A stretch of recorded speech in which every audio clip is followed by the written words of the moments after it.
사람들을 죄로부터 건져내고 그 다음에 하나님의 영광 안에 거하게 하시는 것이 바로 우리 주님께서 이 땅에 오신 목적입니다.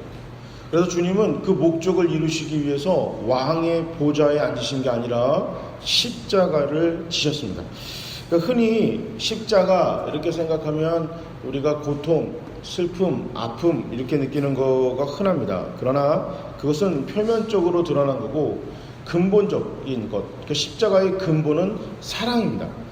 그러니까 이게 잊으면 안 되는 게 십자가가 고통은 맞지만 왜 고통받느냐? 바로 사랑을 위해서 기꺼이 고통을, 아픔을, 죽음을 감수하셨다. 이거를 잊으시면 곤란합니다. 자, 내 몸과 같이 이웃을 내 몸과 같이 사랑하라. 이것이 바로 십자가입니다. 그러니까 이게 십자가가 뭐냐면 다른 사람의 생명을 나보다 귀하게 여기는 거예요. 적어도 꼭 나만큼 생각하는 거예요. 이것이 바로 십자가입니다. 그러니까 하나님이 우리를 생각할 때 죄인이었음에도 불구하고 어떻게 생각하셨냐면 너가 나보다 더 귀하다 이렇게 생각하셨기 때문에 하늘 보좌도 버리시고 창조주로서의 우아함도 다 내려놓으시고 이 땅까지 그냥 불이 나게 달려 내려오셔가지고 십자가를 지신 거예요.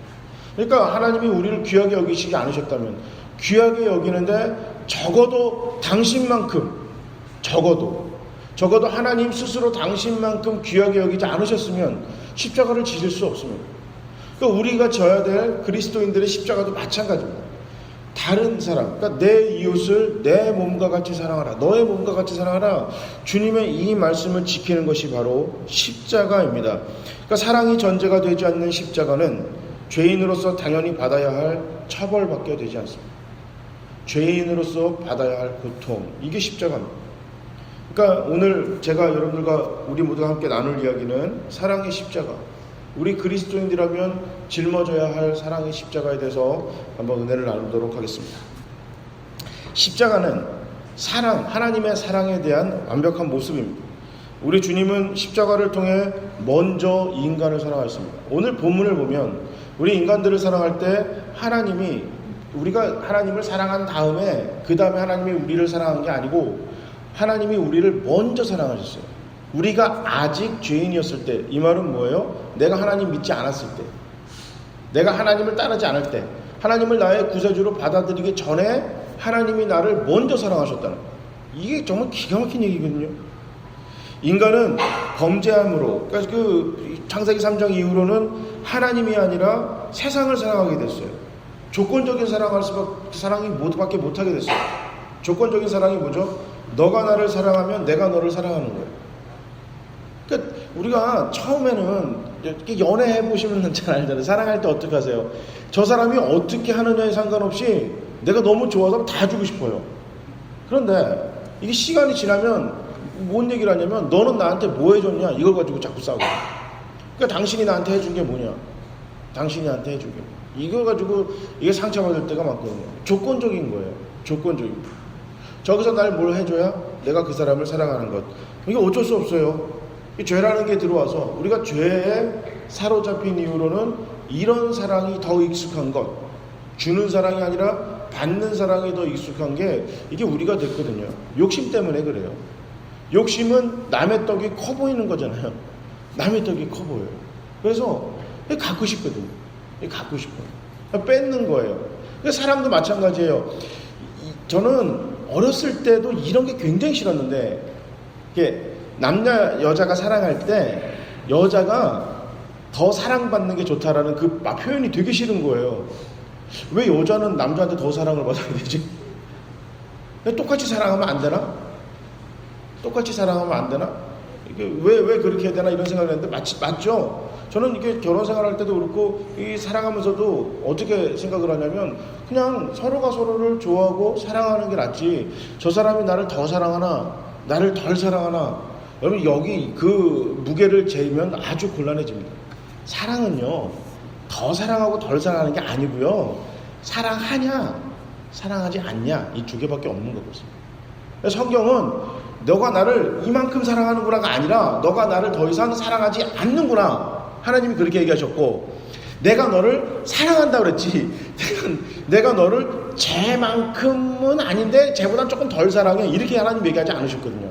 사랑은요, 사랑하냐, 사랑하지 않냐, 둘 중에 하나. 이 둘 중에 하나예요. 그러니까 여러분, 이거 속지 마세요. 사탄한테 속지 마시고, 하여튼 이 땅에 살아가면서 그리스도인들이 세상을 뭐 조금 더 사랑하냐, 하나님을 이만큼만 사랑하냐, 이게 아니고요. 하나님을 사랑하냐, 사랑하지 않냐. 사랑하냐, 사랑하지 않냐. 돈이냐, 하나님이냐, 둘 중에 결정할 때, 하나님, 돈을 조금 더 사랑하는 것 같은데, 이게 아니고요. 둘이 부딪혔을 때는요, 돈을 사랑하는 거예요. 돈을 사랑하게 되면, 당연히 하나님을 놓게 되는 거고. 그러니까, 사랑하냐, 사랑하지 않냐. 이거의 싸움입니다. 근데 이게 전제 조건이, 자꾸 우리가 조건적인 사랑을 하다 보니까, 너가 먼저 날 사랑하면, 내가 너 사랑할 거야. 이렇게 우리가, 이게 변해버렸거든요. 세상에 쾌락을 더 사랑하게 되고, 그러다 보니까 하나님과의 관계가 단절이 되고, 우리 안에 하나님이 없다가 그리스도의 십자가 은혜로 하나님 안으로 들어가게 됐는데, 아직도 옛사람의 그런 삶의 스타일이 익숙한 거예요. 조건적인 사랑에 익숙하다 보니까 하나님의 그 사랑, 조건 없는 사랑, 무조건적인 사랑, 주는 사랑에 익숙하지 않은 거예요. 익숙하지 않으면 익숙할 때까지 계속 해야 되거든요. 그러니까 억지로 하다 보면요, 이게 습관이 됩니다. 하다 보면 습관이 되고, 이 습관을 계속 하다 보면 이게 삶이 돼요. 이게 삶이 되는데, 습관까지 가기가, 그 버릇까지 가기가 너무 힘든 거예요. 버릇 가기가. 이제 미국에 유학 가기 전까지 전 몰랐어요. 밥 먹을 때 짭짭대고 먹는 줄 몰랐어요. 솔직히, 진짜로. 그런데 룸메이트들이 갑자기, 형은 왜 이렇게 짭짭거리면서 밥을 먹어? 그러는 거예요. 내가 진짜 몰랐거든요. 진짜? 그러니까 그럼 깜짝 놀랐다는 거예요. 제가 이제 아무래도 자기들보단 옛날 세대니까 예의도 되게 따지고 막 그러는 형인데, 밥 먹을 때 엄청 짭짭대고 먹는 거더라는 거예요. 아무것도 몰랐어요. 어렸을 때부터 그렇게 먹었겠죠. 그 다음부터 소리를 안 내고 먹으려고 하는데요. 와, 이게 밥을 먹는 건지, 이게 국을 떠먹는 건지, 김치를 먹는 건지 엄청 스트레스를 받는 거예요. 그래서 노력했어요. 그 습관이 안 되니까 불편하잖아요. 별 생각 다 들었습니다. 내가 짭짭대서 먹든 조용히 먹든 지들하고 뭔 상관이 있다고, 이런 생각도 하다가, 또 곰곰이 생각하니까 목사인데, 어디 신방을 가거나 성도님들하고 식사를 하는데 또 뭐 짭짭대고 먹는 거를 뭐 별 신경 안 쓰는 사람도 있겠지만 신경 쓰는 사람들 분명히 있을 거예요. 그런데 조용히 먹는다고 싫어하는 사람들은 없을 거란 말이에요. 그래서 남들 싫어하는 거 굳이 할 필요 있겠냐 싶어서 노력했는데요. 요즘에는 진짜 소리 안 내고 먹게 돼요. 언젠가부터인가. 저도 모르는 언젠가부터인가. 젓가락질도 마찬가지예요. 저는 제가 하는 젓가락질이 맞는 건 줄 알았어요. 진짜로. 근데 우리 아들이 이제 초등학교를 가니까 이제 젓가락질하는 법을 배웠어요. 이제 그전에는 이제 잘 안 하다가 되게 늦기 시작했거든요.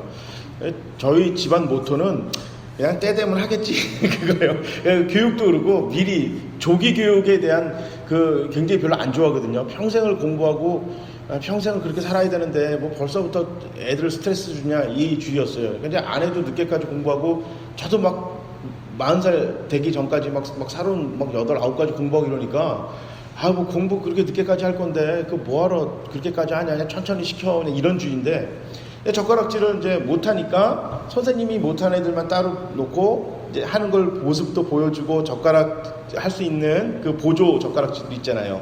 그것도 쓰고 했단 말이죠. 근데 어느 날 갑자기 이 녀석이 제 젓가락질하는 걸 이렇게 보더니, 아빠 젓가락질 틀렸어, 이러는 거예요. 그래서 그러니까 선생님이 가르쳐 준 게 아니라는 거예요. 43년 동안 저는 이렇게 젓가락질을 했는데, 이건 어떻게 되지? 그래서 제가 인터넷을 찾아본 거예요. 다르더라고요. 물론 뭐 정답이 있겠습니까마는, 그래도 이렇게 기본적으로 학교에서 가르치는 젓가락질이랑 다르더라고요.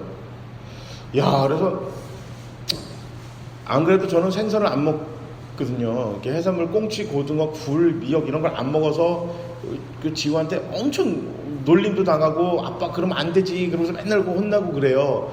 근데 그건 도무지 안 되겠더라고요. 그런데 내가 이거 젓가락질을 할 수가 있잖아요.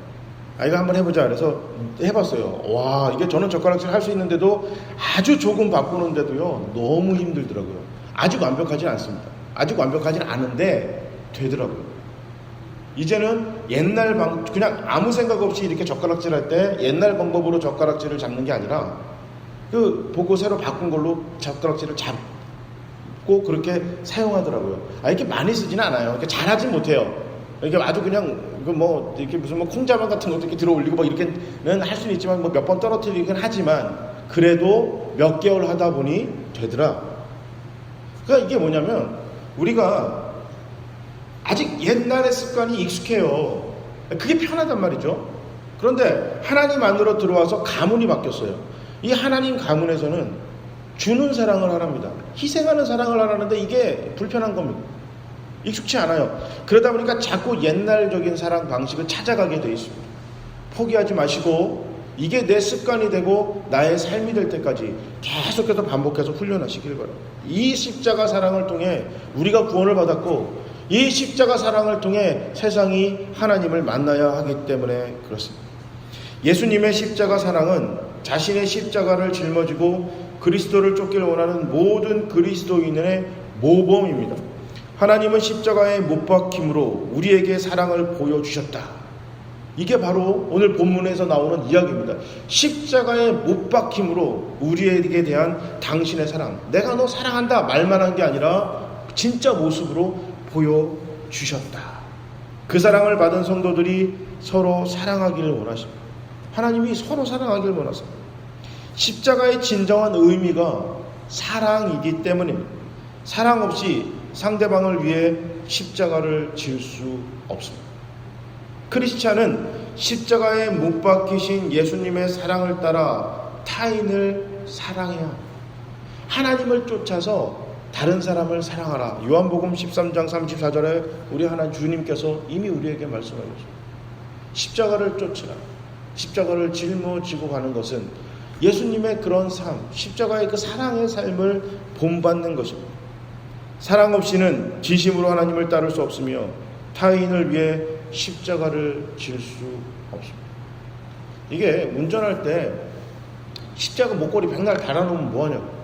운전은 난폭한데 양보도 없는데 그냥 막 조금만 하면 빵빵거리고 불편하잖아요. 불편하다. 그런데도 불구하고 우리는 십자가를 달아놓고 십자가 목걸이, 십자가 귀걸이, 교회에서 결혼식하고 나는 크리스찬입니다. 이거에 십자가를 짊어지고 가는 것처럼 착각하며 살아가요. 실제로는 그리스도의 십자가랑 내 삶이랑 전혀 상관없습니다. 이사야 선지자에서가 이사야서 53장 5절에 이렇게 이야기합니다. 그가 찔림은 우리의 허물을 인하며 그가 상함은 우리의 죄악을 인함이라. 그가 징계를 받음으로 우리가 평화를 누리고 그가 채찍에 맞음으로 우리가 나음을 입었도다. 아멘. 우리가 영생을 누릴 수 있고 우리가 하나님의 자녀가 된 것은 바로 우리 주님의 희생이 있었기 때문입니다. 이렇듯 사랑의 십자가는 다른 누군가를 소중하게 여기며 나의 소중한 것을 포기하는 것. 하나님이 하나님의 보좌를 포기하셨기 때문에 우리가 구원받을 수 있었고 창조주로서의 우아함을 포기했기 때문에 우리가 하나님의 자녀가 될 수 있었습니다. 그러니까 십자가는 포기 없이는 불가능합니다. 그리스도인의 십자가는 뭘 포기해야 됩니다. 자, 포기라는 거는 전제 조건이 있죠. 포기는 전제 조건이 있습니다. 이게 뭐죠? 나에게 속한 소유가 있다, 이걸 의미하는 거예요. 왜 그런 거 있잖아요. 남이 거를 포기하는 거는 그건 포기가 아니에요. 다른 사람 거를 왜 가지고 내가 포기한다 뭐한다 할까요? 내 거 포기하는 겁니다. 나의 거, 내 거. 내 것을 포기하는 게 바로 그 십자가의 그 삶인데, 사랑의 삶인데, 이게 그 중에서 소중한 거 포기하라고 합니다. 그럴 때 예수님 사랑의 십자가를 따라간다. 우리 이렇게 성경은 이야기하고 있거든요. 내 거 과연 포기할 수 있을까? 이게요, 돈에 민감하신 분이 있고 돈에 민감하지 않은 분들이 있어요. 그러니까 헌금 설교를 할 때 굉장히 불편한 헌금 설교를 해도 어떤 분들은 그냥 그걸 아멘으로 받아들이고 그냥 합니다. 이게 잘 살고 못 살고 상관없이, 돈이 적고 많음에 상관없이 그냥 헌금 설교에 크게 문제 안 받는 분도 있고요. 그거에 굉장히 민감해가지고 시험 들고 막 이런 분도 있어요. 그리고요, 용서하는 부분에 대해서 어떤 잘못한 사람들을 그러니까 용서 회복은 다르다, 제가 그렇게 말씀을 드렸잖아요. 회복은 시간과 희생이 필요하지만 용서는 의지입니다. 의지. 오케이. I'm sorry 할 때 오케이.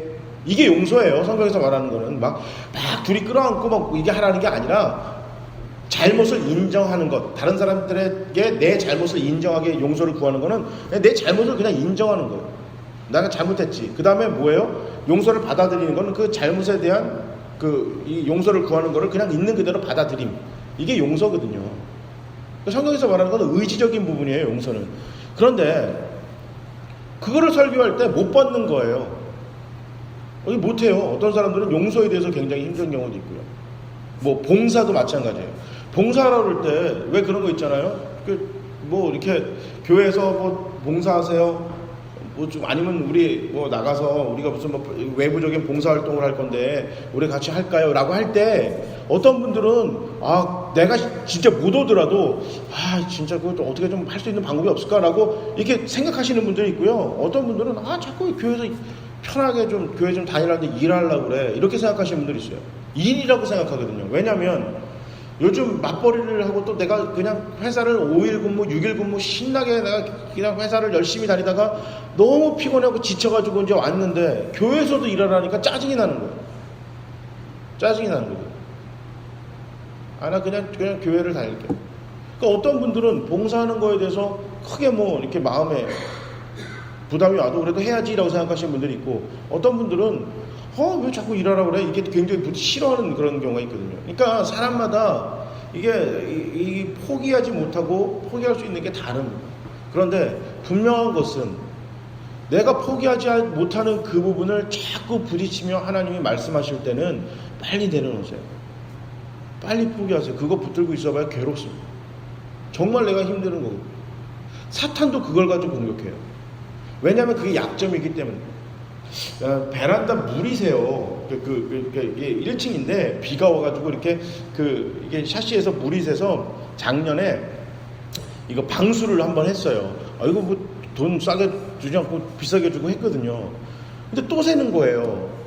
또 새요. 그래서 이제 그 새는 부분이 있어요. 가운데. 불렀어요. 그 아저씨, 그 사장님 불러서 사장님 여기 한번 더 해주세요. 그러니까 뭐 3년 AS라고 그래가지고 막 이상하네. 그러고 해주셨단 말이에요. 근데 어제 새벽에 또 비가 엄청 왔더라고요. 또 같은 데가 새는 거예요. 자, 약점은요. 아무리 땜빵해도 약점이에요. 약점을 할 수 있는 거는 뭐냐면 이게 갈아쳐야 돼요. 샤시를 갈아서 새로 끼지 않는 이상 거기서 계속 물이 새요. 이 말은 뭐냐면 거기 약점을 미리 알고 있으라는 겁니다. 인정하라는 겁니다. 내 약점이에요. 그러니까 두 가지 방법이 있어요. 하나는 이건 내 약점인 걸 내가 스스로 인정해서 그 부분 하나님 앞에 내려놓고 또 사람들한테 다 이야기하고 이 부분 때문에 내가 상처를 받고 또 다른 사람 상처를 주는 거를 인정하고 이거를 내가 감수하면서 가는 거예요. 평생을. 난 돈에 대해서는 내가 약해. 다 얘기하는 거예요.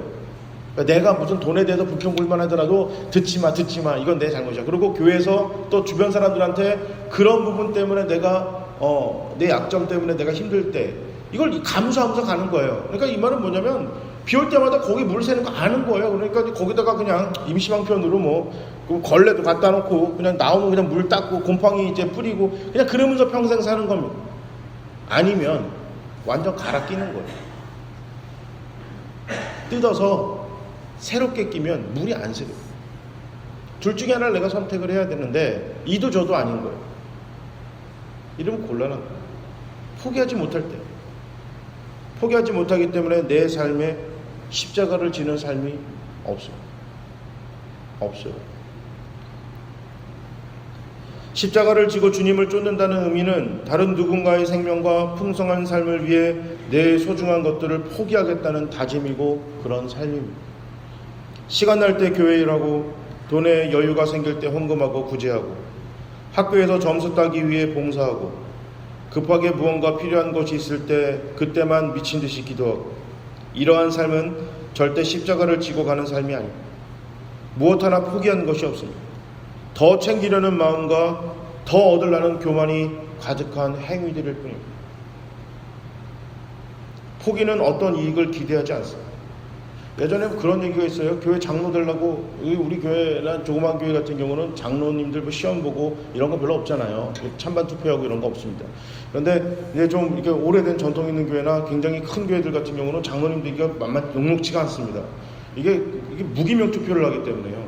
무기명 투표를 하니까 누가 반대했는지도 몰라요. 뭐 내 아내가 반대를 했는지 내 자식이 반대했는지도 모릅니다. 그러니까 옛날에 그런 얘기 했어요. 장로 되려고 무슨 뭐 저기 뭐 이거 뭐에 나가서 이거 뭐 안내하고 교통 이거 하는 거 주차 봉사하고 화장실 봉사하고 이게 뭔 포기를 하고 뭔 십자가를 지는 삶입니까? 장로 되려고 하는 거잖아요. 교회에서 뭐 얻으려고 하는 거 아닙니까? 더 큰 거 손에 얻으려고 잠깐 그냥 깔딱 그렇게 하는 태도입니다.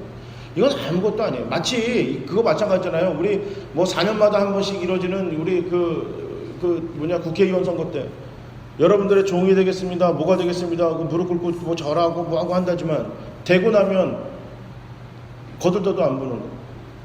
더 큰 것을 얻기 위해서 그냥 잠깐 내 자존심 이런 거 내려놓는 거예요. 이게 뭔 포기라는 거냐. 포기라는 것은 무엇을 기대하는 것이 아닙니다. 예수님이 십자가를 지고 그가 가졌던 창조주의 모든 것들을 다 포기한 후에 더 큰 거 우리한테 얻어내려고 십자가 지신 것이 아닙니다. 우리가 아직 죄인이었을 때 사랑하니까 포기한 게 아니라 사랑받아서 포기해 준 게 아니라 우리가 아직 죄인이었을 때 우리를 먼저 사랑하셔서 십자가에 자기를 죽음으로 자기를 드림으로 우리에 대한 사랑을 증거하셨다고 그랬어요. 이 말은 뭐냐면 내가 십자가를 지어서 죽어서 그래서 너희가 나를 다 믿을 거지 이런 거를 기대하신 게 아니라 너희가 날 믿지 않더라도 얘가 이 사람이 나를 받아들이지 못하더라도 심지어 나를 끝까지 버리더라도 나는 너를 사랑해서 십자가 지겠다. 이게 포기예요. 기대하는 것이 없어요. 오롯이 그 사람을 위해서 내려놓는 것입니다. 그런데 여기에 뭐 하나 얻으려고 내가 뭘 해요? 정말 생각이 있어서 봉사하는 친구랑 학교에서 봉사 점수 받으려고 하는 친구랑 다르대요. 매일 앉아가지고 스마트폰하고 게임하고 장난하고 있고 이러다가 도장 받고 간다는 거예요. 이런 아이랑 내가 정말 갑자기 영화를 봤든 뭐가 됐든 집안에 어르신이 있든 갑자기 뜻깊은 뭐가 있어서 야 우리 한번 갈까? 가서 하다 보니까 도움이 필요해가지고 할머니들 할아버지들 또 아니면 몸이 불편하신 분들 도와주는 거랑 어떻게 같겠냐고요. 교회를 다니면서 또 내가 세상을 살아가는데 말 그대로 대박 치려고 돈, 건강, 명예, 학벌, 결혼 이런 거 챙기려고 교회를 다니면서 내가 여기 앉아있고 예배를 드리는데 무언 십자가의 희생을 위해서 내가 세상을 위해 다른 누군가의 생명과 풍성한 삶을 위해 내 소중한 것을 포기하겠냐? 그건 불가능합니다. 애시당초 그런 기대를 안 하고 있기 때문에 십자가를 지고 가는 사람은 없습니다. 거의 없는 거예요. 개독교라는 소리를 들은 지가 벌써 오랫동안 그 얘기를 들었음에도 불구하고 여전히 교회는 자정활동을 하고 있지 않습니다. 교회 안에서는 계속해서 불법이 판이치고 있습니다. 기독교인들이 이 세상에서 빛과 소금의 역할로 십자가를 지는 삶, 다른 누군가를 위해서 내가 정말 소중한 걸 내려놓은 삶이 없어요. 어쩌다 한두 명 그래도 하나님 잘해주셔서 연예인들이나 아니면 유명한 사람들이 그래도 텔레비전에 나와서 그래도 괜찮은 삶을 보여주면서 근근히 이어갈 뿐이지 일반적으로 우리네 삶에서 만나는 사람들이 별로 없다. 왜냐하면 얻으러 교회 다니기 때문에 주식 투자하는 사람들처럼 교회 신앙생활하기 때문에 그렇습니다. 주식 투자하는 거죠. 저 교회 괜찮네. 저 교회 가가지고 주식 투자하는 거예요. 아니면 또 빠져요. 또 다른 우량교회 가가지고 또 예배드리고 거기서 뭔가 얻어먹으려고. 그러니까 십자가가 없죠. 십자가가 없어.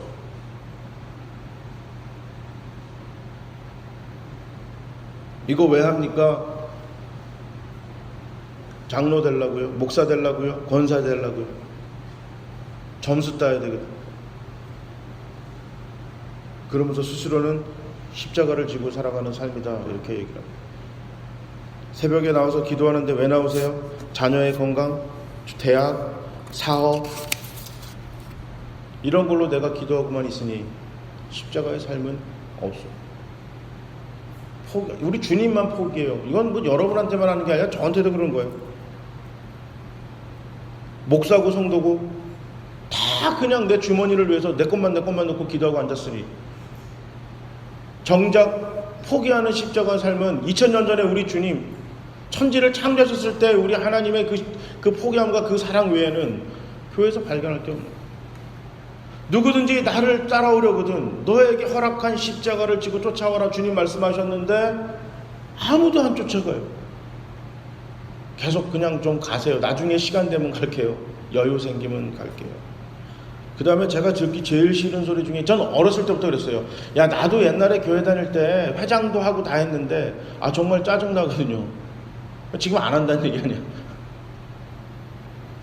지금 안 하면, 얘기 안 하면 안 되나? 갑자기 그러죠. 나도 다 해봤는데 뭐 천천히 다 그런 거야. 젊었을 때 하는 거지. 근데 신기한 게 있어요. 목사 생활 좀 하다 보니까 청년 때 참 신실하게 신앙생활 한 사람이 결혼해도 신실하게 신앙생활해요. 장년이 돼도 참 신실하게 신앙생활을 하십니다. 착각하는 거예요. 나는 젊었을 때 신앙생활 굉장히 잘했을 거라고. 아니요. 그때도 못했을 거예요. 그거 아시잖아요. 대부분 초등학교 때 공부 잘하는 애들이 중학교 때도 대부분 공부 잘해요.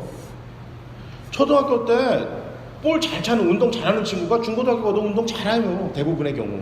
어쩌다 한두 명 갑자기 확 이렇게 튀어나온 애들이 있지. 대부분의 경우.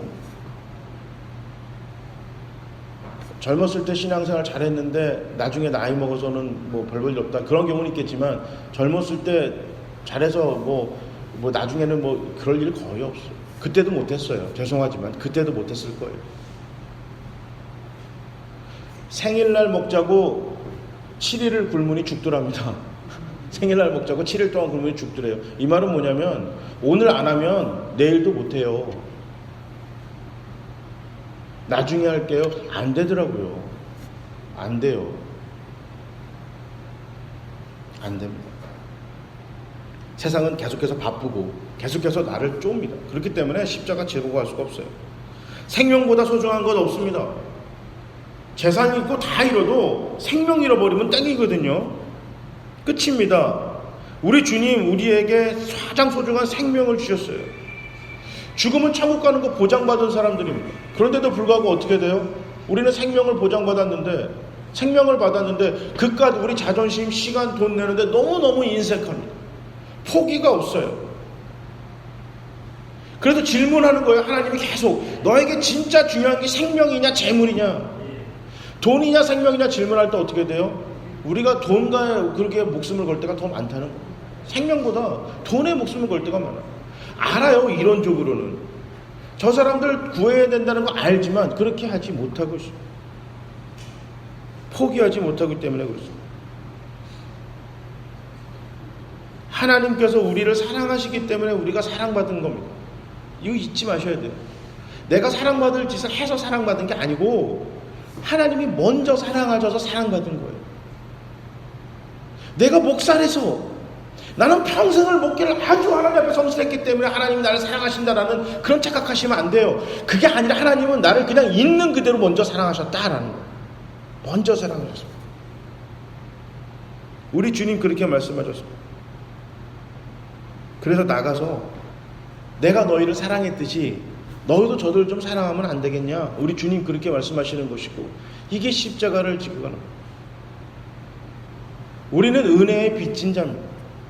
사랑의 빚진 자예요. 여기 빚 져보셨나요? 뭐 대출이라든지 뭐든 하여튼 뭐 빚 져보신 분 계시나요? 빚 안 갚을 때요 곤혹스럽습니다. 채무자가 계속 전화 오거든요. 전화도 오고 찾아도 오고 뭐 난리가 치고 집에 빨간 딱지도 붙이고. 근데 조금이라도 빚을 갚아가면 어떨까요? 기분 되게 좋아져요. 내가 한 푼이라도 빚 더 갚으면 마음이 엄청 든든합니다. 왜 그런 거 있잖아요. 이자 원금 요즘 같이 내지만 그거를 당일날 낼 수 있죠. 좀 미리 낼 수도 있거든요. 내가 계속해서 미리미리 갚아가면 두 발 뻗고 자고 굉장히 삶이 뿌듯하며 살아갈 수 있습니다. 우리는 은혜와 사랑의 빚진 자들입니다. 빚 갚으며 살아야 합니다. 하나님이 먼저 사랑하셨다.